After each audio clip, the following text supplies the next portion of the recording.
The email arrived on a Tuesday morning in May, time-stamped 7:42 a.m., which told Marcus Chen everything he needed to know about Patricia's priorities. She didn't sleep. She woke up at dawn with the express purpose of making his life difficult. Subject: Urgent Code Violation 47, Shed Structural Integrity. Marcus read it twice, then set his coffee down on the kitchen counter with deliberate care. His wife, Michelle, was still upstairs getting ready for work. His daughter, Emma, was in the shower. Nobody else had to know about this yet. The email contained 3 photographs. His shed, the one he'd built 15 years ago from reclaimed wood and hand-forged hardware, the one that had survived 2 hurricanes and countless storms, photographed at unflattering angles with harsh morning light that made it look like a condemned structure. In the 3rd photo, Patricia had circled a section of siding with a red arrow and written in all caps, "Visible decay hazard to community." There was decay, not much. A patch of weathered wood the size of his palm on the north-facing wall.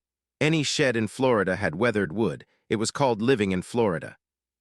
At the bottom of the email, Patricia had CC'd the entire HOA board, which was 5 people, but only 3 of them mattered.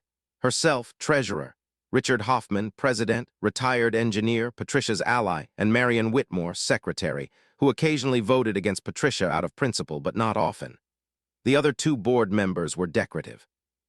"You're getting another one," Michelle said behind him. She'd come downstairs in her work clothes, a blue blazer over scrubs, her hair tied back so severely it pulled her face tight. She was a hospice nurse, and she'd learned long ago to recognize the specific posture Marcus adopted when reading a Patricia email. It was the same posture he'd had when his mother told him his father had died. Braced, compressed, waiting for impact. "It's not even 7 in the morning, Marcus said. Michelle leaned over his shoulder, reading. Her jaw tightened. "She's a bully." "She's a problem," Marcus corrected. "There's a difference. A bully is looking for conflict. Patricia's looking for control. She thinks control is love." "That's very generous." "That's very divorced," Michelle said, not unkindly. "That's you trying to understand why your ex-wife's replacement." "Patricia's not. Patricia is Richard Hoffman's wife. Richard is your neighbor. Patricia has decided that this community is her full-time job because she doesn't have anything else. So she's going to find violations in your shed, and she's going to escalate them, and she's going to make you miserable until you either fix it or sell. And then she'll find something else to obsess about." Marcus closed the laptop. "I'll paint it." "You shouldn't have to paint a perfectly good shed, because a bored woman with a complaint form needs validation." "I know that," Marcus said, "but I'm also not going to fight about it. That's how she wins." Emma came downstairs, headphones on, backpack over one shoulder, consumed entirely by her phone. She was 17 and existed mostly in digital space. High school junior, straight A's, SAT score that had impressed 3 colleges already, and a complete lack of awareness that the real world required physical presence and social interaction. "Ready?" Michelle asked her.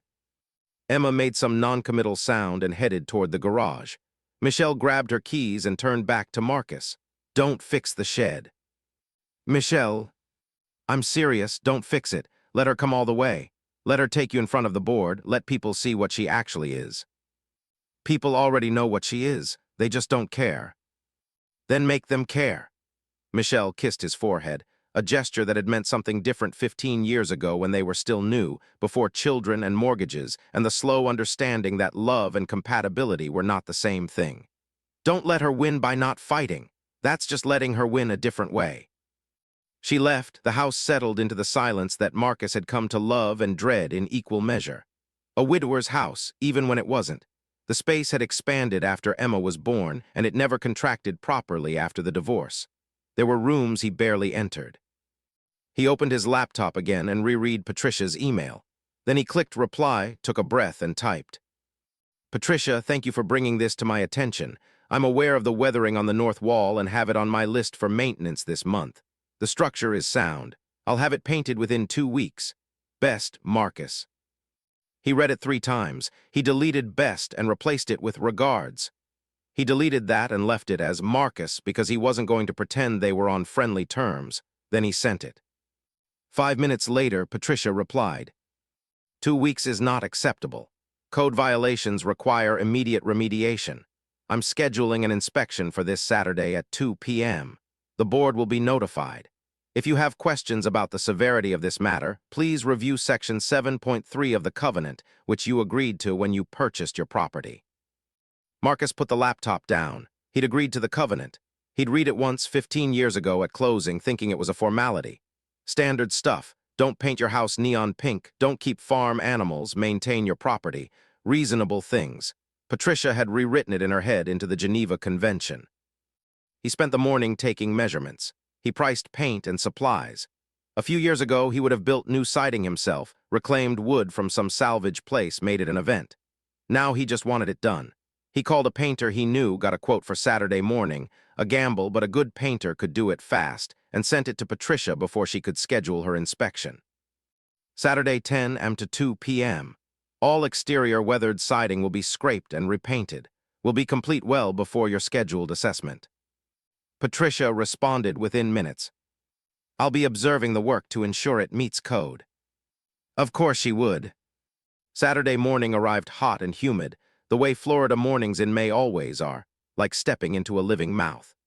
The painter, a guy named Deshawn who Marcus had met at AA 6 years ago, showed up at 9:45 with his truck and his assistant, a teenager named Terrence who moved with the efficient grace of someone used to physical work. She gonna watch? Deshawn asked, nodding toward Patricia's house across the street. Apparently. Ma'am, Deshawn shook his head. He was a big man, solid, with forearms like tree trunks and a neck tattoo that said grateful. He'd been sober longer than Marcus. That's the kind of woman who counts other people's drinks at a party. Marcus laughed despite himself. She's just bored. She's bored and she's got authority, Deshawn said. Worst combination in the world. By 10:15, Patricia appeared on her front porch dressed for an important meeting, linen pants, a fitted tank top, sunglasses pushed up on her head. She carried a small notebook and a tape measure. She was taking this seriously. She was very serious about taking things seriously. Deshawn and Terrence worked steadily through the morning. The scraping was loud, a rhythmic metallic sound that filled the neighborhood. Marcus had read online that this was sometimes used as a psychological tactic. Noise, disruption. If Patricia wanted to experience the consequences of her escalation, she could enjoy the soundtrack. She did not enjoy it. By 11:30, she'd gone back inside. By noon, Marcus found her standing at the edge of his property line with her tape measure, measuring something on the ground. Can I help you? Marcus asked, approaching. Patricia looked up, startled but recovering instantly. I'm assessing the overall perimeter condition. There appear to be ground-level irregularities that suggest settling or foundational issues. It's just uneven ground. It's Florida, everything settles. Not if it's built properly, Patricia said. She was measuring the space behind the shed, the narrow gap between his structure and the property line. How old is this shed? 15 years. And you've never had the foundation inspected. Because there's nothing wrong with it. Patricia marked something in her notebook.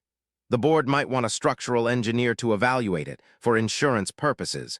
If there's an issue and you don't disclose it, liability could be significant. This was the thing about Patricia. She would never threaten directly. She would just mention liabilities and insurance purposes and board concerns and let your imagination do the work. It was effective. It was infuriating. It was also, Marcus understood, the reason he'd ended up here. A man in his 50s, divorced, watching a woman with a tape measure decide whether his shed was structurally sound. The shed is fine, Marcus said. I suppose we'll see, Patricia said. By 2 p.m., Deshawn and Terrence had finished. The weathered wood was gone. The shed looked new, or at least new adjacent. Fresh dark paint, clean lines, it looked good. It looked like what Patricia wanted it to look like, compliant, controlled, acceptable. Patricia came back around 2:15, examined the work for almost 10 minutes, occasionally nodding or frowning in a way that suggested she was cataloging something. Then she said, "It looks acceptable," and went home. Marcus paid Deshawn and Terrence, and they left. The day settled into evening. Emma came home from wherever she went on Saturday afternoons. Her phone said soccer, but Marcus suspected it was the mall. Michelle called at 7 p.m. to ask if the shed was done. Looks good, Marcus said. See, Michelle said, you won. I just painted a shed. You did what needed to be done without becoming a martyr about it. That's winning against someone like Patricia. But later that night, lying in bed with his audiobook playing at low volume. He'd never been much of a reader, but aging had changed that, made him want stories in his ears in the dark. Marcus thought about Patricia measuring the ground behind his shed. There had been something specific in that measurement, something beyond the performative concern about settling and foundational issues.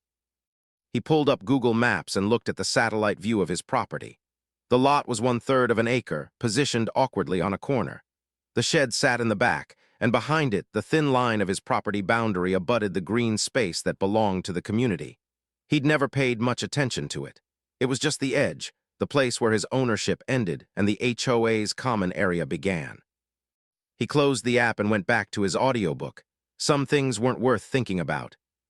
3 days after the shed was painted, Marcus received another email.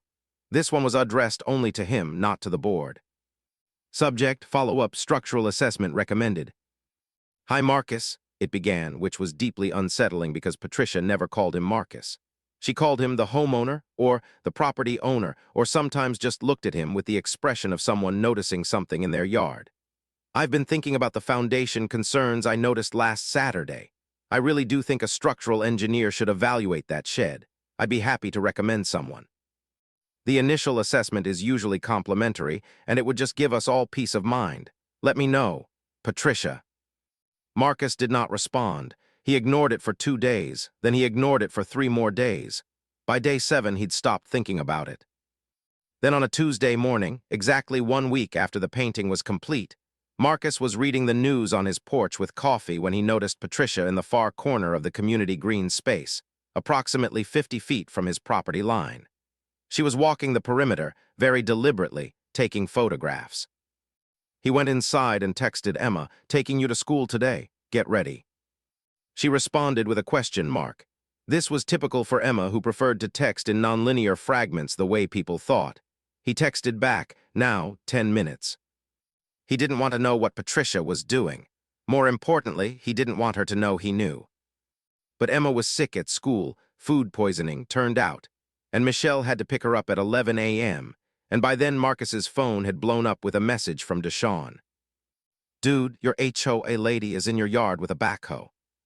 Marcus's first conscious thought was no, which was immediately followed by what? The second message came 2 minutes later. "I was driving past. Saw her talking to some contractor. They're digging behind your shed." Marcus didn't respond. He got in his truck and drove home, doing the math in his head. HOA President Richard could authorize use of common area equipment.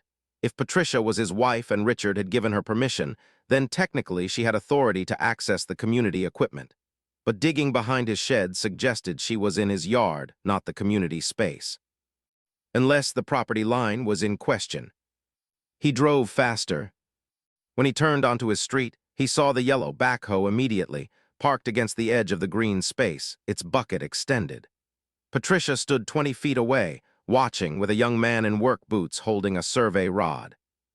Marcus parked and got out. "You're not supposed to be here," he said. Patricia turned, unsurprised. This was important. She'd been expecting him.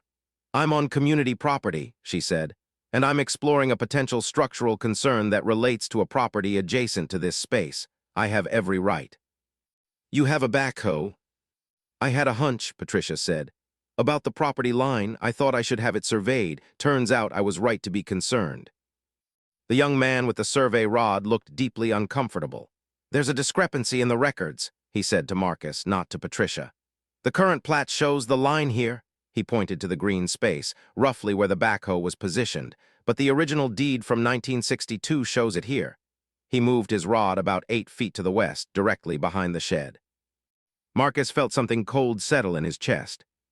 "What does that mean?" he asked, though he was starting to understand.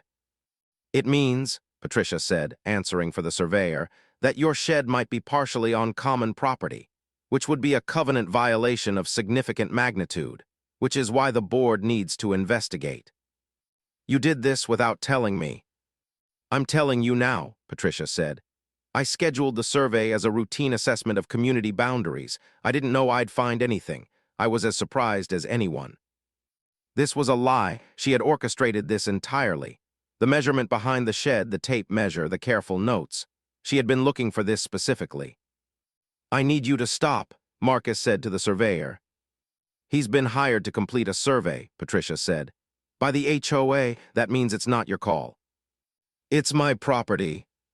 Apparently, Patricia said with a small smile, that's what we need to determine. Marcus went back to his truck. He sat in the cab and called a lawyer. This was the thing nobody told you about disputes with HOAs, the asymmetry. Patricia had time and authority. Marcus had to pay someone by the hour to fight her. The scales were never balanced. That's why HOAs worked. That's why people like Patricia thrived. The lawyer's office could see him Thursday at 4 p.m. By then, the surveyor had completed his assessment. By then, Richard had called an emergency board meeting. By then, the property line had been officially declared unclear in the records, which meant that technically Marcus's shed might be violating code. Thursday afternoon, Marcus sat in the office of Robert Kaplan, attorney, in a building that smelled like leather and paper and expensive coffee. Robert was in his late 60s, silver-haired, with the calm authority of someone who'd seen this exact problem 1,000 times. Here's the situation, Robert said, not looking up from the file. The original deed from 1962 shows a property line that's about 8 feet west of the current recorded boundary.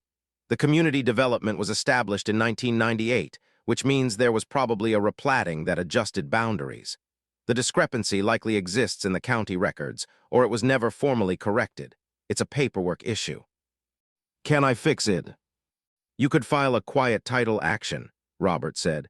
That would establish your property rights definitively. It takes about 6 months and costs maybe $3,000 in legal fees plus filing costs. Or you could wait to see if the HOA takes action. If they do, we fight it. We'd have a strong case. You've owned this property for 15 years without dispute. The shed's been there longer. There's a principle of adverse possession at play, but that's more expensive. That's $5,000 to $10,000 in fees, plus depositions, expert testimony, potentially a trial. Marcus felt tired. He was 54 years old and tired. How did this happen? Usually, someone with authority decided it was convenient to not correct it, Robert said. The county probably has the original survey. Nobody checked because nobody had a reason to. Now someone wants to make something of it, and it becomes a problem. That someone was Patricia. The board meeting was scheduled for Tuesday evening. Marcus wasn't technically entitled to attend, but the covenant included language about appropriate homeowner participation in governance discussions, which his lawyer said meant he could request access. Patricia's response came via email. The homeowner in question may attend as an observer, but will not have speaking privileges. The board must discuss this matter without pressure or interference from the interested party. This phrasing was deliberately antagonistic. It suggested that Marcus's mere presence was a threat. It was a tactic. Make him feel unwelcome, make him angry, provoke a response that would look bad if recorded. Marcus decided not to be angry. He decided to be very calm. He dressed nicely on Tuesday, pressed shirt, khakis, the uniform of a reasonable person. He arrived at the community center, found the meeting room, sat in the back. The board was already seated. Patricia, treasurer, Richard, president, Marion, secretary, and 2 other people who mostly looked confused. The agenda was printed on paper, copies stacked on a table. Item 3 was property line discrepancy, lot 47. Items 1 and 2 went quickly. A water main replacement, a request to repaint the community center. Patricia voted yes on both things. Richard voted yes. Marion abstained from the first and voted yes on the second. Then Richard said, Item 3, we've become aware of a potential discrepancy in recorded property boundaries for lot 47. Patricia, do you have a summary? Patricia stood. She was wearing the same thing she'd worn during the shed painting, professional attire, the costume of authority. She had a presentation, which she clicked through on a laptop connected to a projector. Earlier this month, Patricia began, I noticed some structural concerns with the shed on this property. Upon investigation, I discovered that the original deed from 1962, when this land was first developed, shows a different property line than what's currently recorded. This discrepancy is significant. It suggests that the shed may be partially on community property, which would constitute a covenant violation. How did you discover this? Marion asked. During my routine inspection of community property, Patricia said, I noticed irregularities in the ground which prompted a formal survey.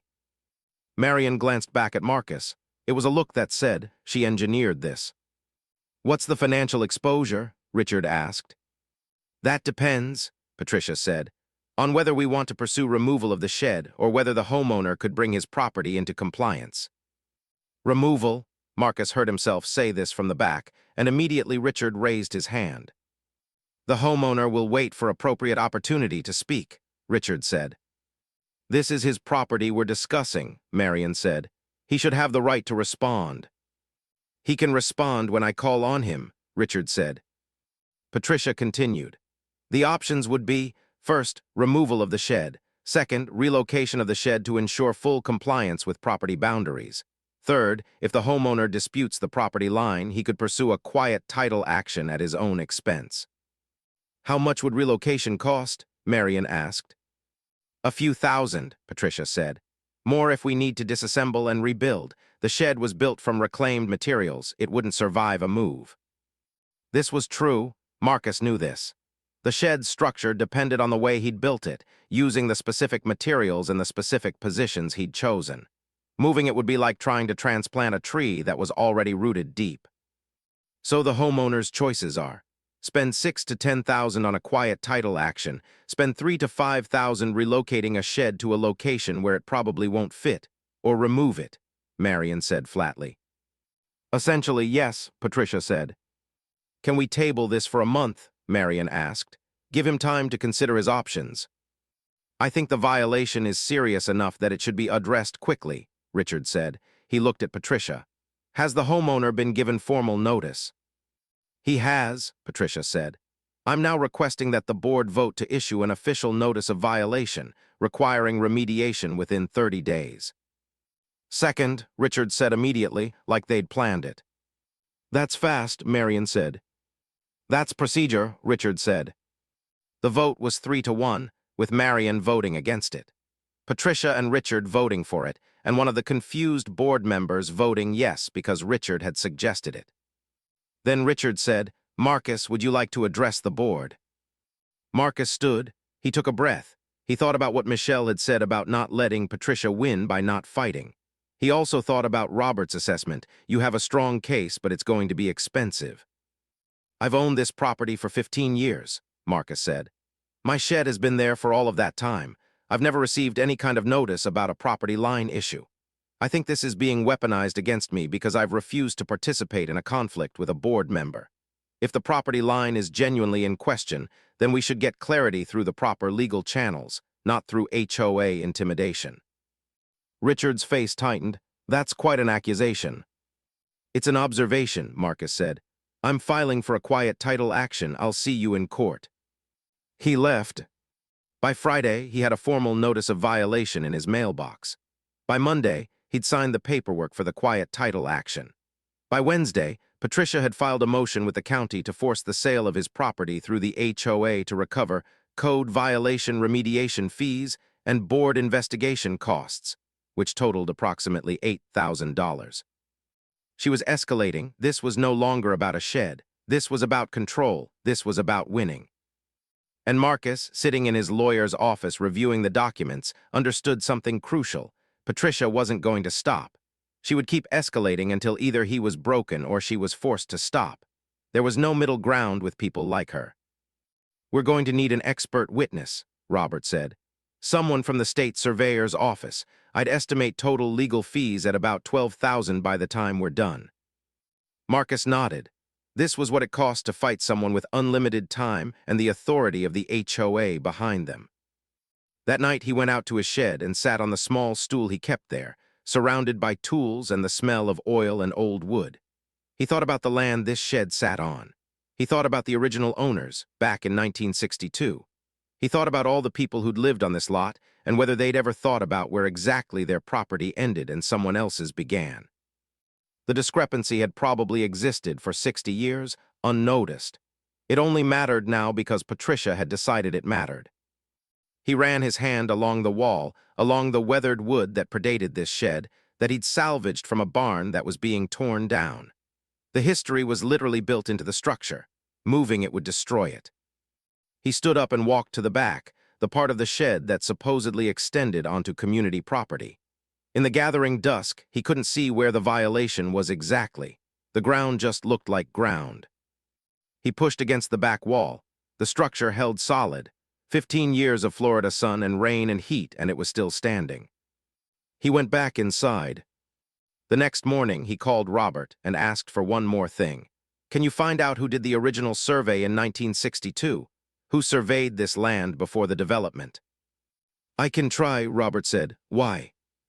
I want to know if this was always a problem or if something changed.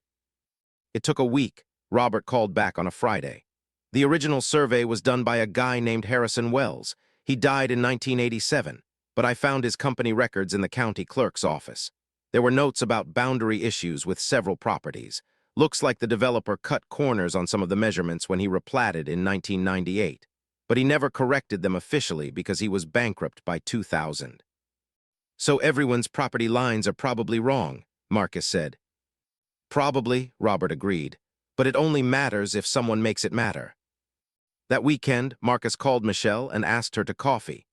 They met at a place near the hospital where she worked, a small cafe that had good pastries and barista who remembered their names. Patricia surveyed my land, Marcus said without preamble. She's trying to prove my shed is on the HOA's property. She's filing to force a sale. Michelle set her coffee down. What? He explained.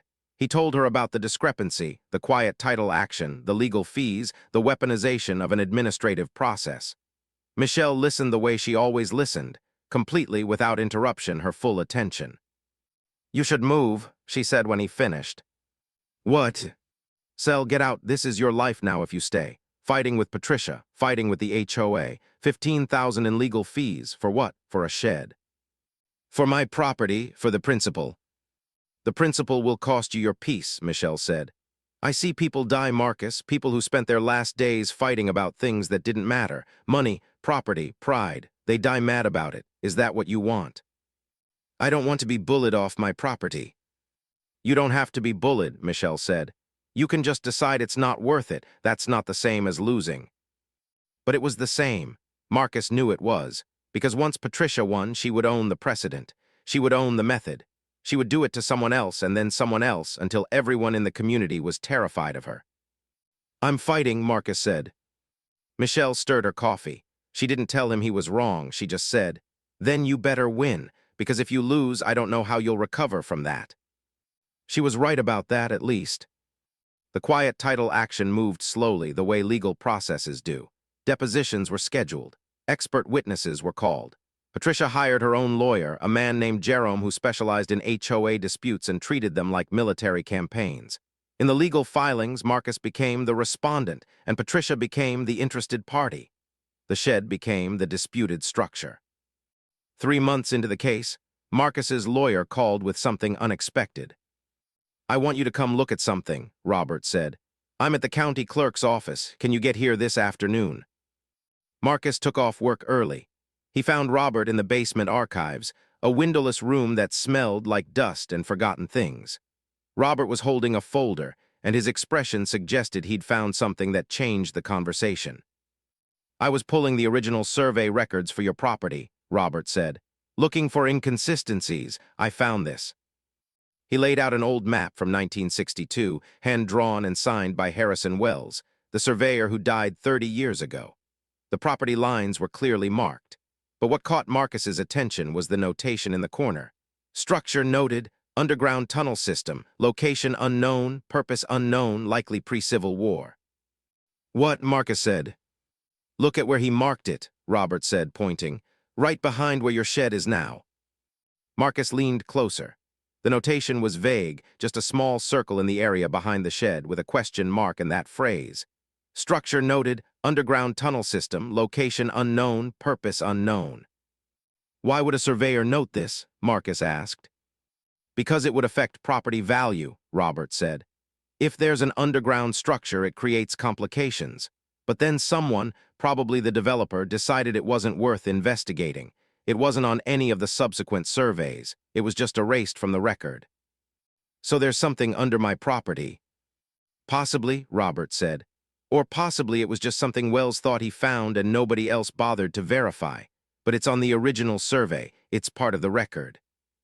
Marcus stared at the map. How does Patricia know about this? She probably doesn't, Robert said.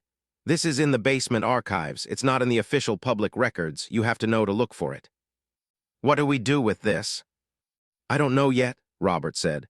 But I think we need to find out what Wells was talking about. If there is a structure, if there is an actual tunnel, that changes the entire property dispute. It would suggest that the property line issue was intentionally buried, which opens up questions about fraud and concealment. Marcus drove home in a state of suspended disbelief. There was a tunnel. There was supposedly a tunnel under his property, noted in 1962 and then forgotten, erased, written out of the story of his land as if it had never existed. He called Deshawn, "Can you come over tonight?" Deshawn arrived around 7 p.m. with a metal detector, which he'd borrowed from his son-in-law. They stood behind the shed in the fading light, and Marcus showed him the map. Tunnel, Deshawn said thoughtfully.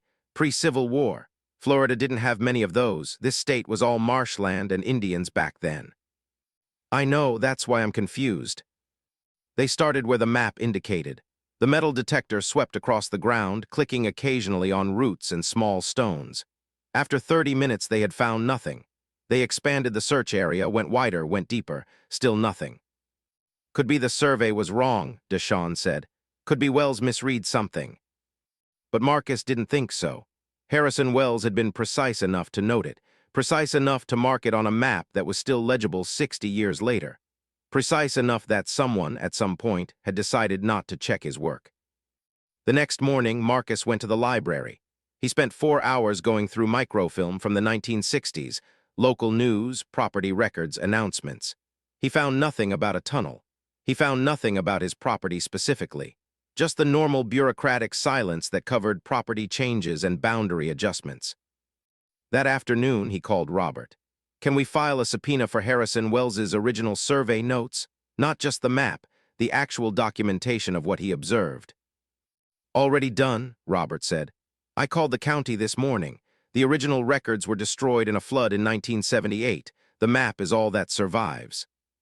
So we can't find out what he actually found. Unless it still exists, Robert said. Unless the tunnel is still there. Marcus hung up and stood in his living room looking out the window at the shed. Emma was at school. Michelle was at work. The house was empty, and the shed sat in the afternoon sunlight like it was keeping a secret. He went back outside with a shovel. He started behind the shed in the area the map had indicated. He dug carefully, trying not to destroy anything if there was something. After an hour, he had a hole 2 feet deep and found nothing but sand and root systems. He expanded the hole, nothing.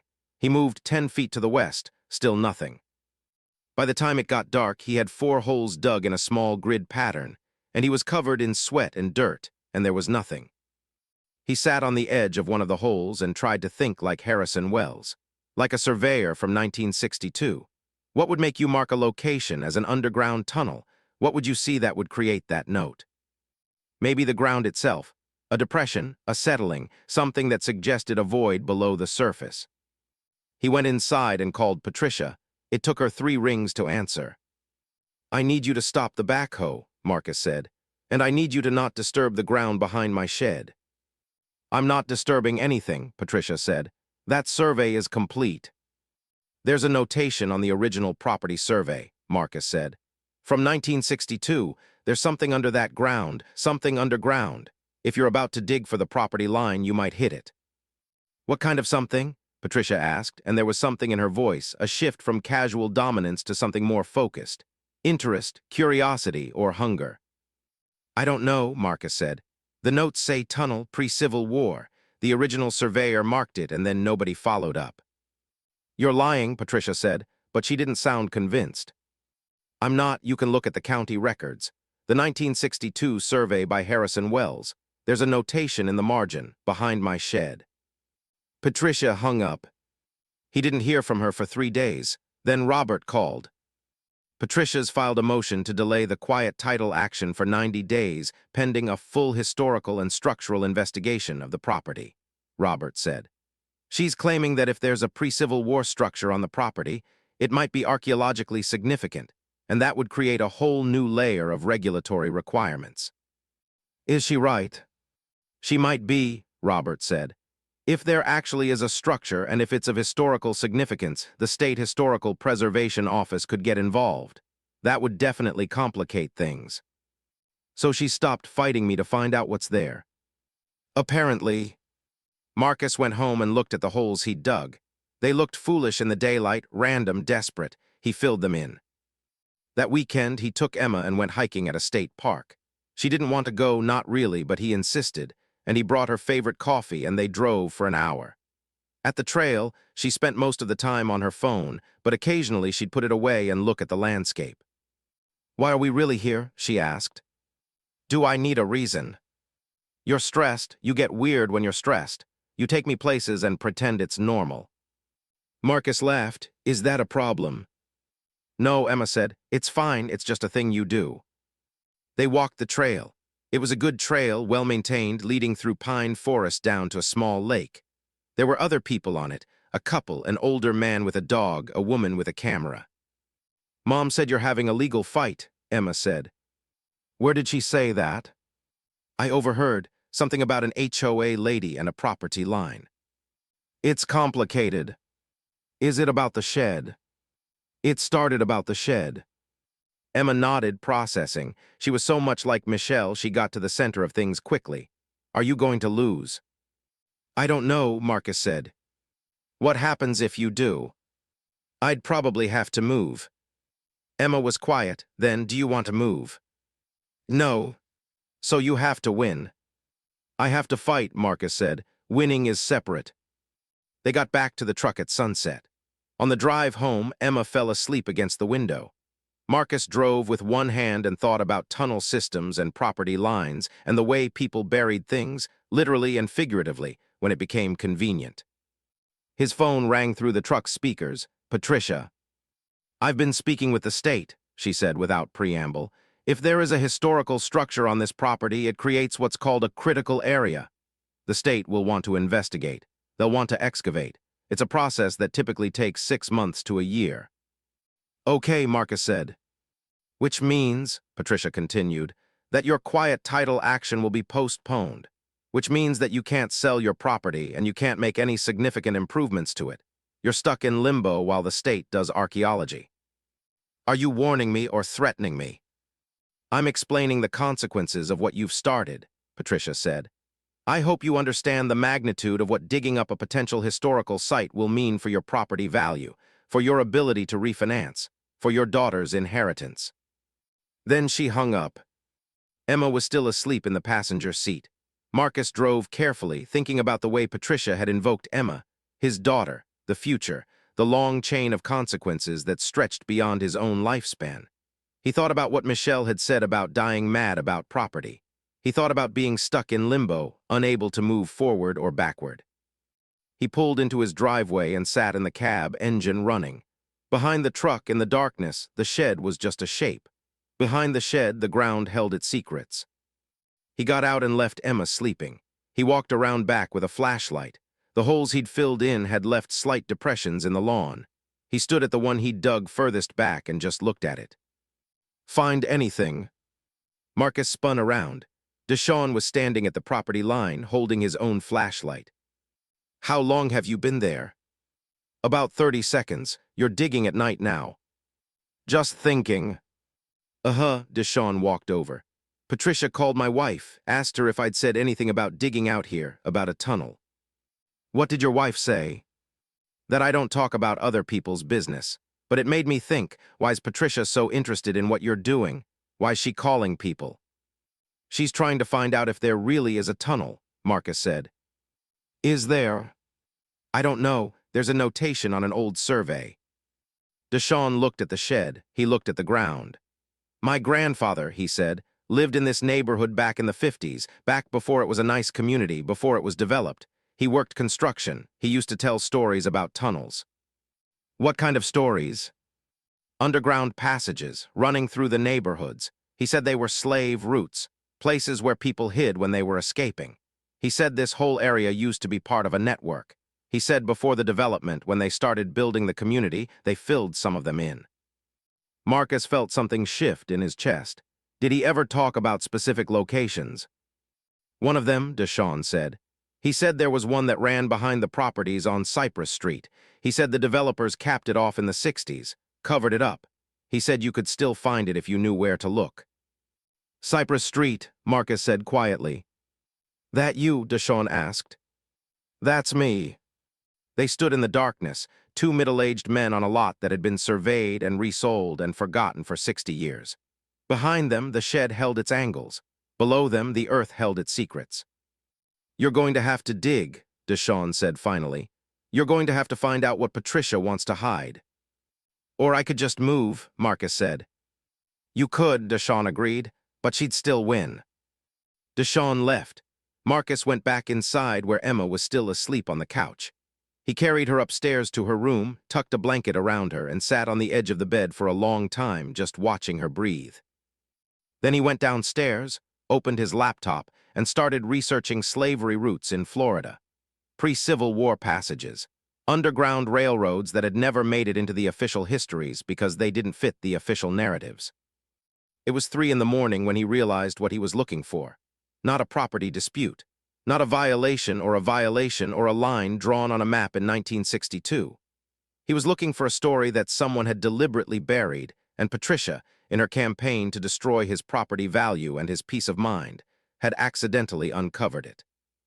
He closed the laptop, he went to bed, and in the morning he called Robert. I need to know everything about the original developer, Marcus said. Who he was, what companies he owned, what he did before the development, what he did after it failed. That's going to take time, Robert said. Do it, Marcus said. And I need to know if there are historical records about this area. Before 1962, any accounts from people who lived here, any documentation of structures or passages or anything that would have existed before the development.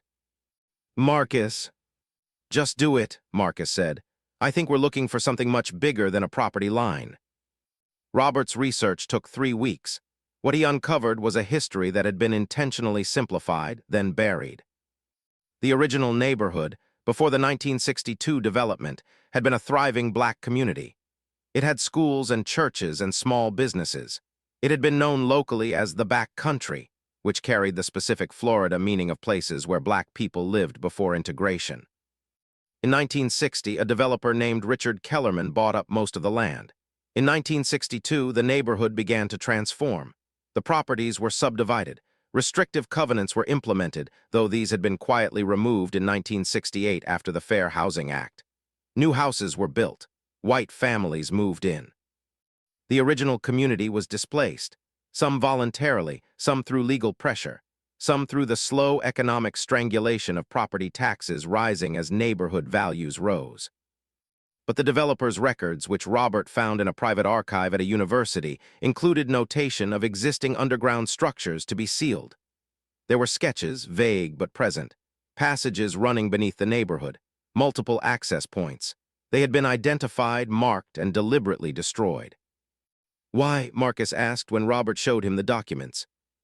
Because, Robert said slowly, if you're a developer in 1962 and you discover that your development is literally built on top of historical black history, specifically infrastructure related to slave escape routes, you have a problem. You can report it to the Historical Society and deal with preservation requirements, or you can seal it, fill it, and pretend it never existed. Kellerman chose option 2. Kellerman chose option 2, and he destroyed the evidence. Marcus sat in Robert's office looking at the sketches. They were crude but unmistakable, underground passages, multiple rooms, a network that stretched beneath the entire original community. So Patricia's survey, Marcus said slowly, hit something. Possibly, Robert said. If the tunnel system still exists under your property, and if the original developer only sealed some of the entrances and not all of them. Then there's still a passage, Marcus finished. They looked at each other. Do you want to dig? Robert asked finally. Marcus thought about it. He thought about what he'd find.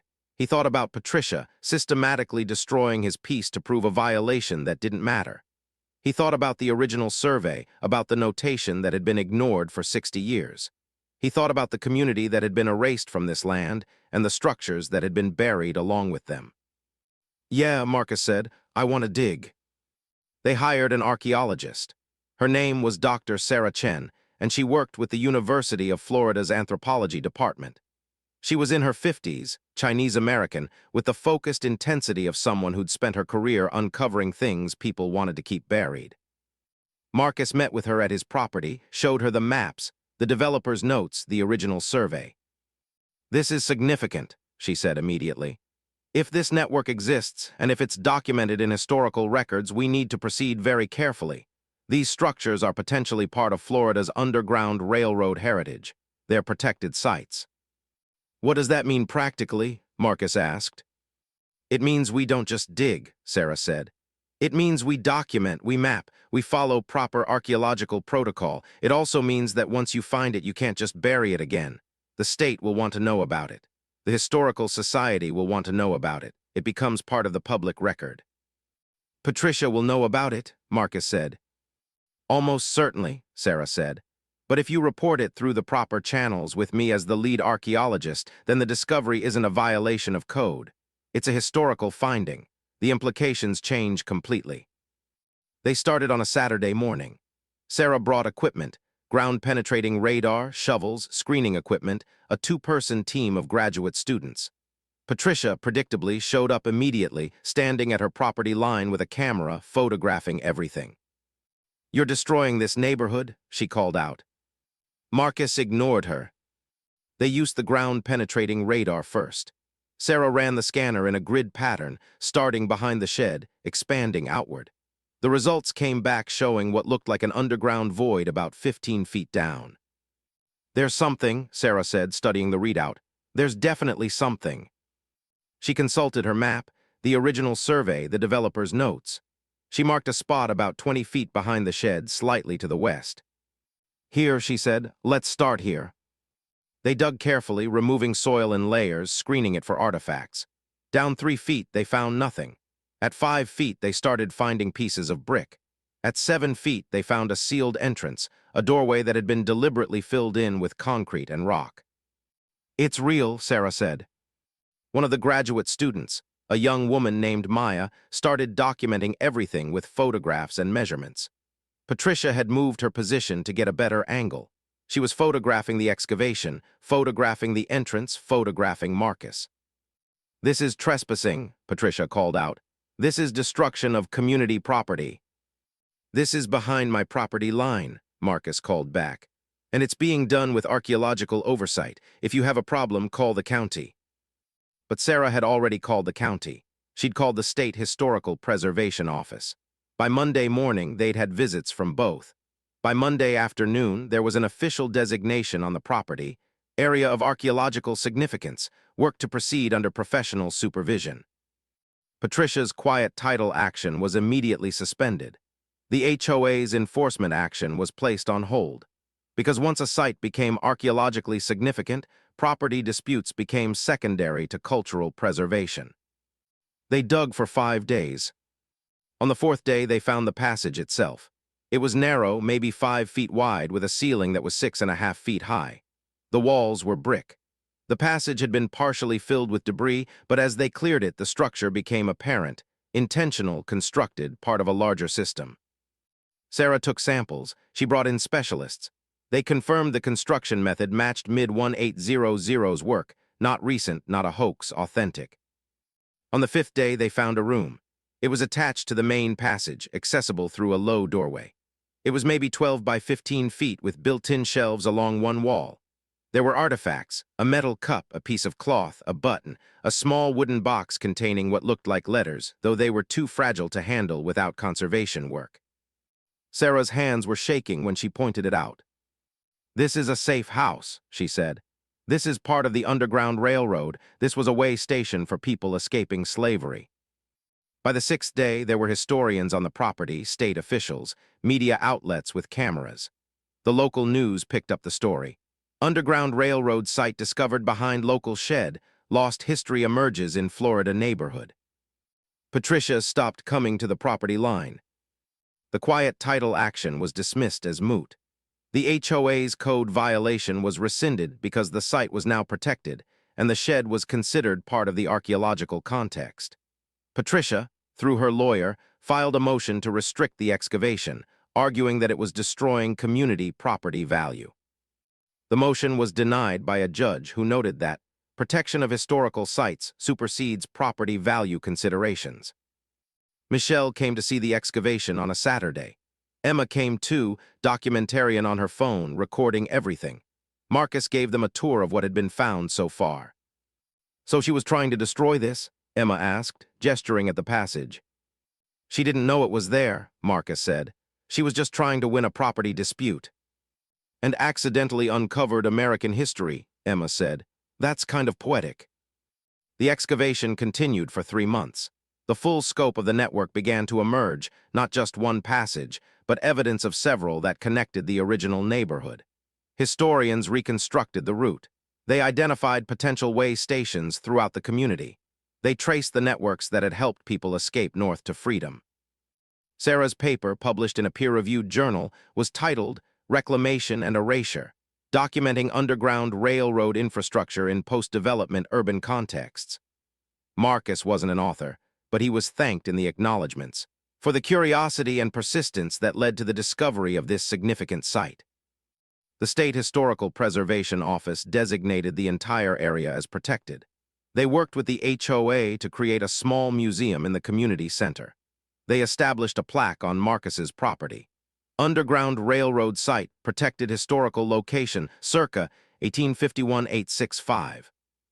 6 months after the initial discovery, the archaeological work was complete. The passage had been carefully sealed again, but this time with documentation. The artifacts had been cataloged. The history had been recorded and preserved. Patricia and Richard moved away from the neighborhood 2 weeks before the museum dedication. The dedication was attended by about 200 people, historians, descendants of the original community, state officials, media. There was a ceremony. There were speeches about the importance of acknowledging buried histories. There was an unveiling of the museum exhibit, which included photographs of the artifacts, maps of the network, and testimonies from historians about what the site meant. Marcus stood at the back of the crowd with Emma and Michelle. Emma was filming it for whatever social media platform held her attention. Michelle had a hand on his shoulder. "You did good," she said quietly. "I didn't do anything," Marcus said. "I just lived here. Patricia did all the work." "You didn't give up," Michelle said. "That's what you did. You didn't let her win easily. And in the process, you accidentally preserved something that almost was lost forever."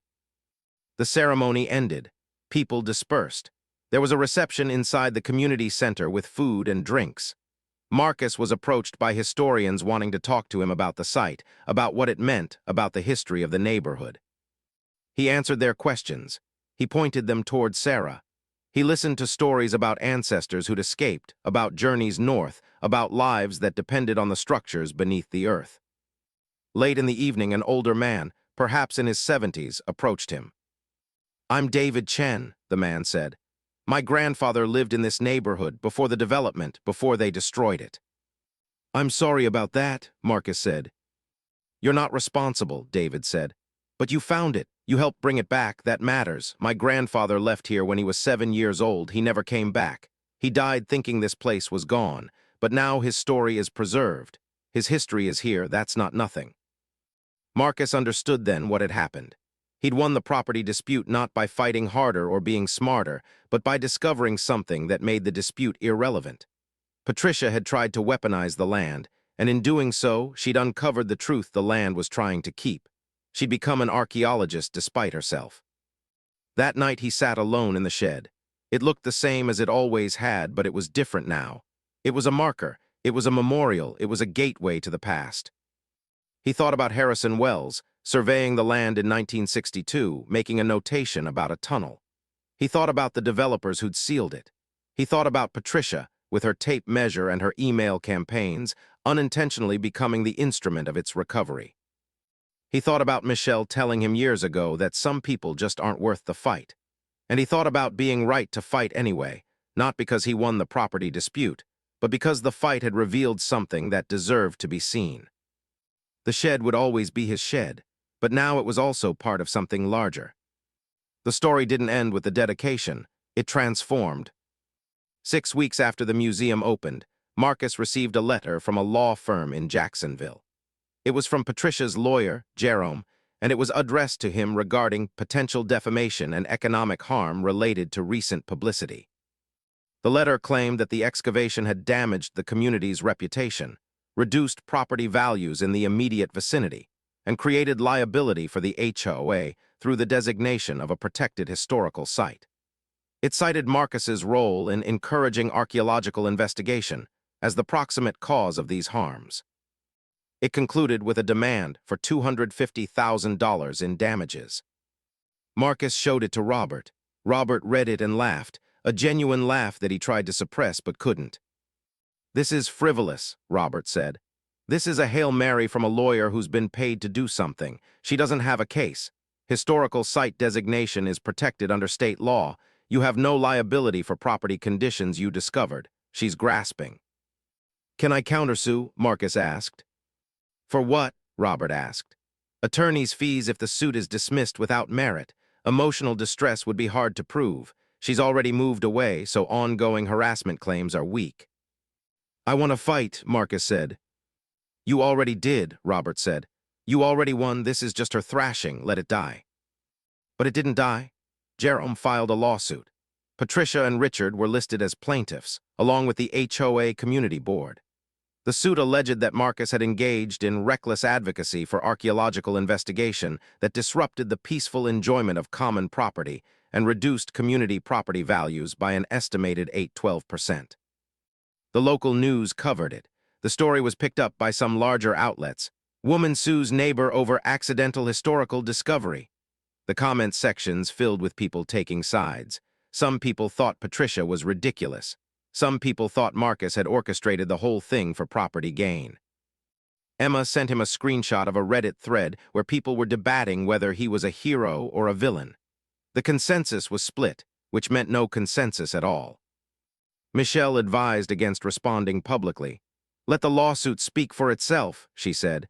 "Don't feed the narrative." But the narrative fed itself.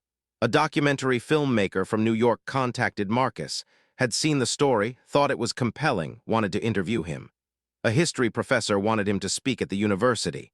A book publisher wanted him to write a memoir about the experience. He declined everything. He just wanted to live quietly in his house, do his job, exist without the attention. But attention doesn't care what you want. Richard Hoffman called him one evening. Marcus almost didn't answer, but something in him decided that avoiding the call would be worse than taking it.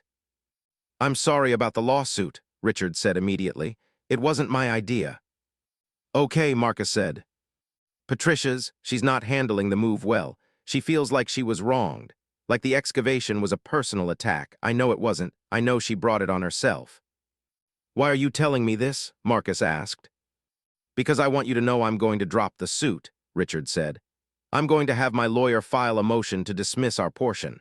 The HOA's portion, that's out of my hands. That's their decision. But I'm not continuing with this." "Thank you," Marcus said. "I should have stood up to her earlier," Richard said. "At the board meetings, when you were fighting about the shed, I knew what she was doing. I didn't want to deal with it." "That's how people like Patricia win," Marcus said. "When good people don't want to deal with it." Richard was quiet. Then, "I'm going to step down from the board, let someone else manage community issues. I've done enough damage." He hung up. A week later, Richard's lawyer filed the motion to dismiss. The HOA board, faced with the prospect of legal fees and the diminishing support from the community, voted to drop the suit as well. Jerome, left without clients, withdrew his pleadings. It was over. The lawsuit evaporated the way threats often do when faced with actual institutional resistance. Patricia didn't call or email. She didn't issue any statement. She simply ceased to exist in Marcus's world, which was exactly what he'd wanted all along. But closure, Marcus learned, is not the absence of conflict. Closure is the integration of conflict into narrative. It's the moment when the crisis stops being a crisis and becomes a story. 3 months after the lawsuit was dismissed, the museum held its first public school program, bringing local students through to learn about the Underground Railroad site. Sarah worked with teachers to develop curriculum. Emma came as a helper, shepherding groups of middle school students through the exhibit. One girl, maybe 12 years old, stood in front of the photograph of the artifacts and asked Sarah, "Did people really hide under there? To escape?" Yes, Sarah said. For weeks sometimes, in the dark, underground, moving at night. That must have been so scary, the girl said. It was, Sarah agreed. But the alternative was worse, so people did it anyway. Marcus watched his daughter watching the girl understand something important about human resilience. He watched Sarah explain history the way only historians could, with nuance and depth, and the weight of knowing that these weren't abstract events, but the actual lived experiences of real people. He understood that he'd been standing in the way of this moment without knowing it. He'd been holding onto the property dispute, onto his right to his property, onto his victory. But the real victory was this: the knowledge preserved, the history honored, the lives remembered. Michelle appeared beside him in the museum. They stood together, watching Emma guide another group of students. She's good at this, Michelle said, teaching. She was just volunteering today. I know, but she's good at it. You see how she explains things? She's clear, she's patient, she makes it matter. Marcus nodded. He was starting to understand the ways that children inherited their parents' traits, not genetically, but through daily exposure to how their parents moved through the world. Emma had inherited his stubbornness, but she was learning to direct it toward something other than property disputes. I'm proud of you, Michelle said. For what? For not giving up, for being right to not give up, for finding something when you were looking for something else. They stood there while the students moved through the exhibit, learning the story that had been buried for 60 years. Learning about people who'd struggled for freedom. Learning that history wasn't something that happened to other people in other places. It happened here under their feet in the dark spaces beneath their homes. Late that evening, after everyone had left the museum, Marcus went back to the excavation site. The passage had been sealed again, but the ground was marked with small brass plaques indicating the locations of the access points. There were benches and interpretive signage. It was becoming a memorial landscape. He sat on one of the benches and thought about Patricia. He thought about her obsession with violation and code and the maintenance of boundaries. He thought about how her attempt to weaponize the land had instead forced the land to give up its secrets. He thought about what it meant to win, not through superior strength or cleverness, but through persistence and the accident of being right. Through refusing to accept the easy defeat and instead pushing forward into complexity. His phone buzzed. It was a text from an unknown number. Hi Marcus, this is David Chen from the museum dedication. My grandfather's descendants are coming to town next month to see the site. We're organizing a family gathering. We'd like to invite you. You're part of our family history now. Let me know, David. He stared at the message for a long time. Then he responded. 8 months after the lawsuit was dismissed, Patricia and Richard put their house on the market. They didn't move far, just to a different community, 5 miles away, where there was a different HOA and presumably fewer secrets buried in the ground. A family with 2 young children moved into the Hoffman's place. The neighborhood stabilized. The HOA got a new president, a woman named Catherine who'd worked in nonprofit administration and had a different philosophy about community governance. She advocated for process over punishment, for dialogue over decree. The changes were incremental, but they were real. The tone shifted, the tension eased. Marcus's quiet title action was finally, formally resolved. The property line was clarified through official channels, and the slight discrepancy was corrected in the county records. His shed remained exactly where it had always been, which was exactly where it should have been. The crisis that had consumed his life for 18 months simply resolved itself through bureaucratic competence and the weight of historical evidence. He repainted the shed, not because anyone demanded it, but because it needed it. Deshawn helped. They worked on a Saturday morning, talking very little, just moving steadily through the work. When they were done, the shed looked new in a way that suggested continuity rather than violation. Emma started volunteering at the museum 2 days a week after school. She developed an interest in historical preservation. She changed her college application essays to focus on community history and cultural memory. Sarah Chen became something like a mentor, though the relationship was informal. Emma would attend lectures, send Sarah articles she'd found, and over time they developed a genuine intellectual connection. Michelle started working with David Chen's family on creating an oral history archive of the original neighborhood.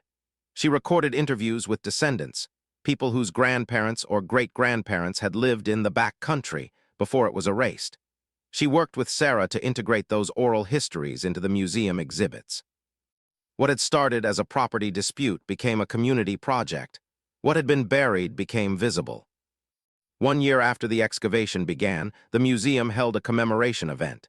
It was attended by descendants of the Underground Railroad community, historians, state officials, and journalists. There was a scholarly panel about the discovery, its significance, and its implications for how Florida understood its own history. Patricia was not invited, though she could have been. In fact, Catherine, the new HOA president, had extended a formal invitation. Patricia had declined without explanation. Marcus attended the event with his family. Emma was there in an official capacity. She'd been asked to help coordinate the student volunteer program. Michelle was presented as a community historian for her work on the oral history project. David Chen gave remarks about what the discovery meant to his family, about his grandfather who'd left the neighborhood but never fully left, who carried its memory like a stone in his pocket his whole life. At the end of the event, there was a reception. Marcus stood to the side, watching people interact, watching the convergence of all these lives that had been separate until they discovered they were part of the same story. David approached him with a photograph. "This is my grandfather," David said, showing Marcus an image of a young man, maybe 20, photographed in the 1950s. "This is when he was in the neighborhood, before he left, before all of this was destroyed." Marcus looked at the photograph. He thought about the time lag. This man had lived in the neighborhood, had probably walked the passages, had known the structures that lay beneath the earth. Then he'd left, and the neighborhood was erased. And then, 80 years later, a different man, an unrelated man named Marcus Chen, had fought about a shed and accidentally unearthed the evidence of that erasure. "He looks peaceful," Marcus said. "He was," David said.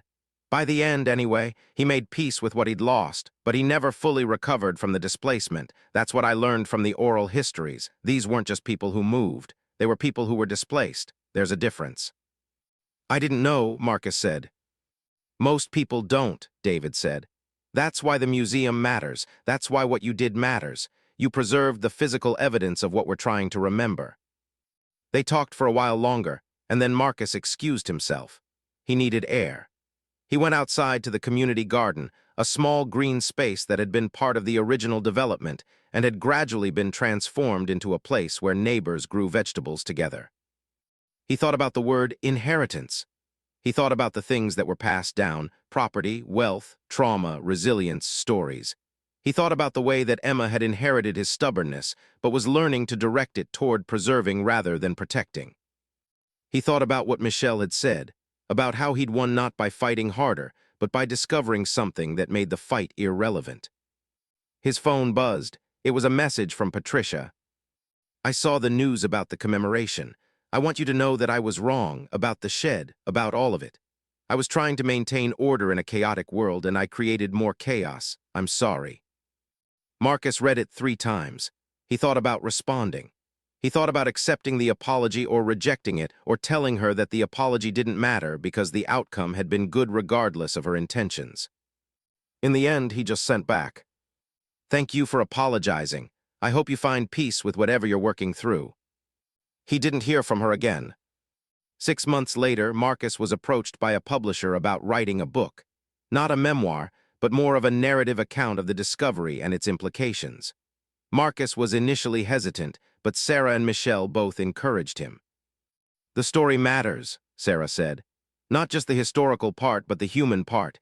How a property dispute led to a historical discovery. How chance and persistence and stubbornness can unearth what was buried." He worked on the book over the course of a year. He interviewed people, did additional research, tried to render the story with accuracy and nuance. The chapter about Patricia was the hardest to write. He wanted to be fair to her while not diminishing what she'd done. He wanted to show how good intentions could lead to harm and how harm could accidentally lead to good. Emma read the chapters and gave him feedback. She was in college by then, studying history and public administration. She had opinions about narrative structure and character development. "You're being too soft on her," Emma said about the Patricia chapter. "She was trying to destroy your life over a property line. She shouldn't get to look sympathetic in your telling." "She shouldn't look villainous either," Marcus said. "She's just a person with limitations, doing what she thought was right with the information she had." She had the same information everyone had, Emma said. She just chose to weaponize it. That's fair, Marcus said, but people are complicated. I'm trying to show that. The book was published 18 months later.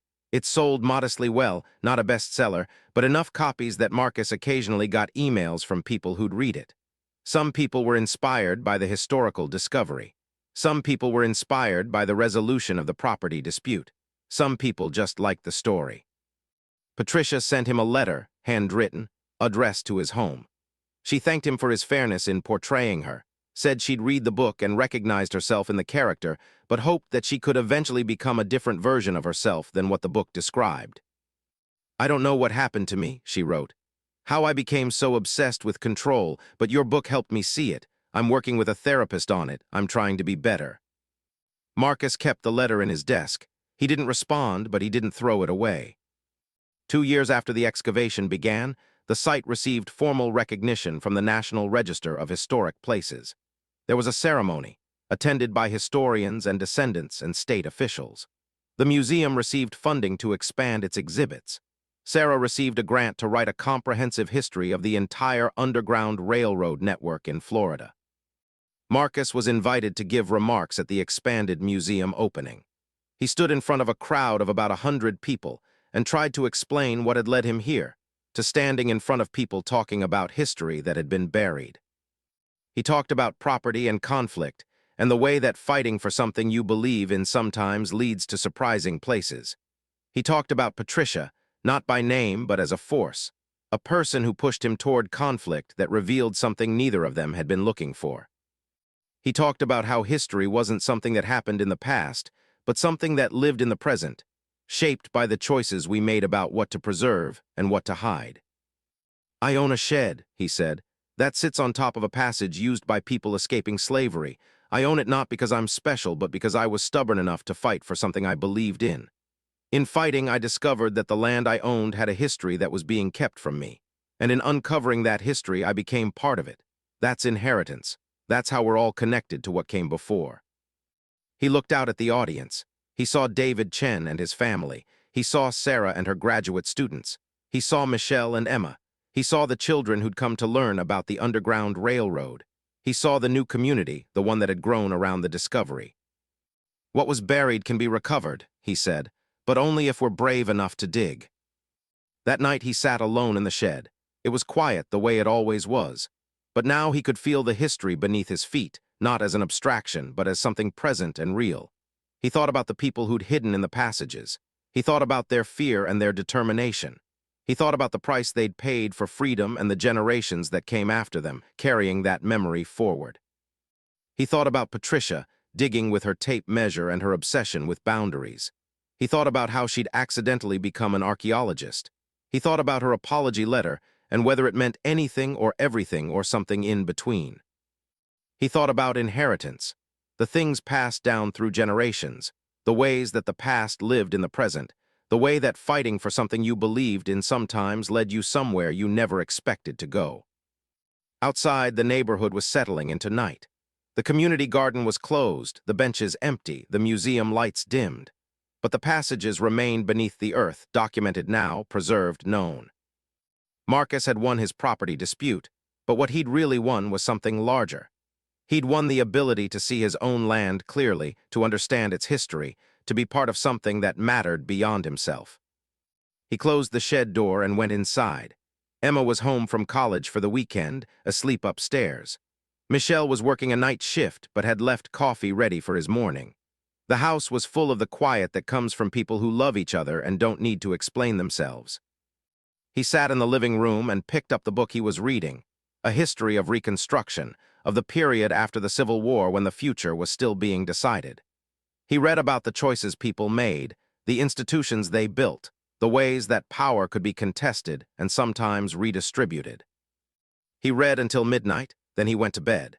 In the morning, there would be work and coffee and the normal business of living. But he would wake up understanding something he'd taken too long to learn. That home was not just a property you owned, but a story you were part of, a history you inherited even when you didn't know you'd inherited it. He'd come to this neighborhood 15 years ago looking for a place to build a life. What he'd found was a place to uncover a history.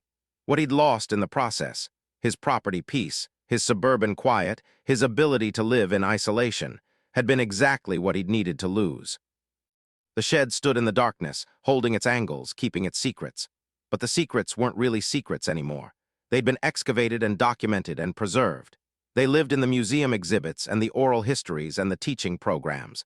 They lived in the way that Emma had grown into someone who cared about preserving community stories. They lived in the way that the neighborhood had transformed from a place of conflict into a place of shared memory. Marcus Chen, who had wanted nothing more than to be left alone, had ended up creating something that belonged to everyone. And in that transformation, he'd finally understood what it meant to truly own something. Not just the land, but the responsibility to know its history, to honor what had come before, to pass it forward in a form that others could see and understand. The tunnel remained beneath the earth, sealed and protected and preserved, but its story had been released into the light. And that story, Marcus understood as he fell asleep, was the real property. That was the real inheritance. That was what would remain long after he was gone. 5 years after the excavation, Marcus received a visit from an archaeologist named Dr. Aisha Thompson. She was in the area researching underground railroad sites across Florida and had requested to meet with him. They sat in his house, in the kitchen, drinking coffee. "I'm writing a book about hidden histories in Florida," Aisha said, "about the structures and stories that were deliberately erased and how they're being recovered. Your story is featured prominently. I wanted to thank you personally for being willing to cooperate with the research, for being part of bringing this history to light." "I didn't do it intentionally," Marcus said. "Most important discoveries aren't intentional," Aisha said. "They're accidents. They're people following their instincts and ending up somewhere unexpected." "How's the work going?" Marcus asked. "Finding other sites?" "Slowly," Aisha said. "The structures that remain are usually in places where nobody was looking, where people just wanted to move forward without examining what was beneath them. That's what makes your property significant. You were willing to dig. Most people aren't." After Aisha left, Marcus went out to the shed. It was late afternoon, that Florida hour when the lights started turning gold and the heat began to release. He stood behind the shed where the passages had been, where the plaques marked the historical significance. He thought about Patricia now living in another community, presumably causing trouble for other neighbors, or perhaps not, perhaps actually reformed. He thought about the fact that her obsession with his violation had led to the discovery of a much older violation, the erasure of the black community that had existed here before the development. He thought about the way that history worked, not in clean narratives but in layers, one covering another, each layer containing the evidence of what had been hidden. He thought about the work of uncovering those layers, of bringing them into light. Emma came out to find him standing there. She'd brought dinner home from the restaurant where she was working while finishing her degree. She had opinions about narrative and preservation and the way that community memory was sustained. "What are you thinking about?" she asked. "The past," Marcus said. "How it lives beneath us, how we're built on top of it without knowing what's underneath." "That sounds like something for your second book," Emma said. "I'm not writing a second book." "You should," Emma said. "About archaeology, about finding things, about the ways that searching for one thing sometimes leads you to something more important." They went inside. Michelle arrived home from work while they were setting the table. They ate together, the three of them, the family that had survived the property dispute and come out the other side changed but intact. After dinner, they sat on the porch and watched the neighborhood settle into evening. The homes were lit from inside. The streets were quiet. The community garden was growing vegetables. The museum was closed but waiting for morning and the next group of students who would come to learn about people who'd struggled for freedom in the dark beneath the earth. "I was thinking," Michelle said, "about what Patricia said about her obsession with control, about how she was trying to maintain order in a chaotic world. I think I understand that. I think a lot of us do that. We try to control the things around us because we can't control everything inside us." "Is that an excuse for what she did?" Emma asked. "No," Michelle said, "but it's an explanation, and I think Marcus's book succeeded because it offered explanation without excuse. It showed that Patricia was a human being with limitations, not a villain." "She still harassed him," Emma said. "She still tried to destroy his property value." "I know," Michelle said, "and he still won. In the process, he found something that proved he'd been right to stand firm. That's the story that matters. Marcus listened to them talk. He listened to the way they understood each other and occasionally misunderstood each other and worked through those misunderstandings. He listened to the accumulation of small moments that added up to a life, not a perfect life, but a real one shaped by conflict and resolution, by accident and intention. That night after they'd all gone to bed, Marcus opened his laptop and started writing. Not a second book, not yet, but notes, reflections, questions about what property meant and what we owed to the history we built on top of. Questions about who Patricia had been and who she might still become. Questions about the nature of victory and whether winning a property dispute in a way that led to recovering historical truth was the same as winning or something entirely different. He wrote past midnight, past the hour when the neighborhood went fully silent, past the point when thinking became dreaming. He wrote about tunnels and boundaries and the ways that fighting for something you believed in sometimes led you somewhere you never expected. And beneath his words, beneath the house, beneath the neighborhood, the passage remained, sealed and protected and preserved. A monument to the people who'd hidden there, a testament to what could be recovered if you were brave enough to dig. In the morning, Marcus would wake up and go to work. He would come home and help Emma with her studies. He would sit with Michelle and listen to the stories she'd collected from the descendants of the original community. He would walk past the museum and see the students learning history from the ground up, literally from the passages they'd uncovered. And every day, he would live on land that he owned in a new way, not just as property but as custodian, not just as owner but as witness to what had come before. That was the real victory. That was the inheritance that mattered. The tunnel remained beneath his feet, and now, finally, so did the truth.